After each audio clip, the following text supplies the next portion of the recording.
I personally don't feel that anyone should be hiding gaps on CVs. I also don't think it's anyone's business what those gaps are for. However, in the real world, it will come up. They will ask, what are those gaps on your CV and why? And so for me, I think putting a line in there about why there's a gap, if you're comfortable to do so, is okay. I also think if you're using a recruiter, then that's their job to talk to people about that and humanize it and explain the reasons why. And sometimes that mitigates the need to write it on a CV. But there's no doubt about it, it will come up.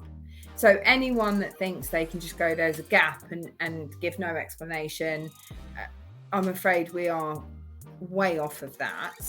Obviously, as a woman with 3 kids, I've got some gaps on my CV. You know, sometimes you can just put your previous employer, sometimes you put gap, you know, maternity leave or whatever it might be. So for me, honesty is always the best foot forward.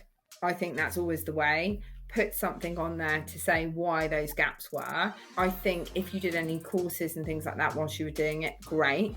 I also do not think in a million years that whilst women are on maternity leave or people in general are taking a break to look after their sick relative or whatever it might be, you should feel any necessity to add to your plate by having to do extra work courses. So I just want to be clear on that. What I'm not suggesting is if you're taking a break, you need to do every course under the sun. I'm not saying that either. But I think just honesty is the best way forward. I think you need to bring it up. I think you need to be honest from the start.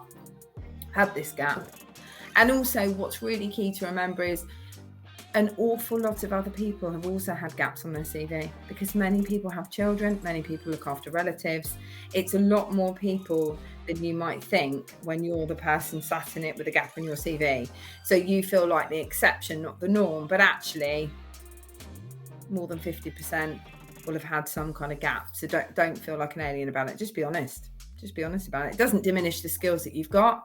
Stick with that. Make sure that you're, putting a lot of information about the skills that you do have, and that would just be a one byline.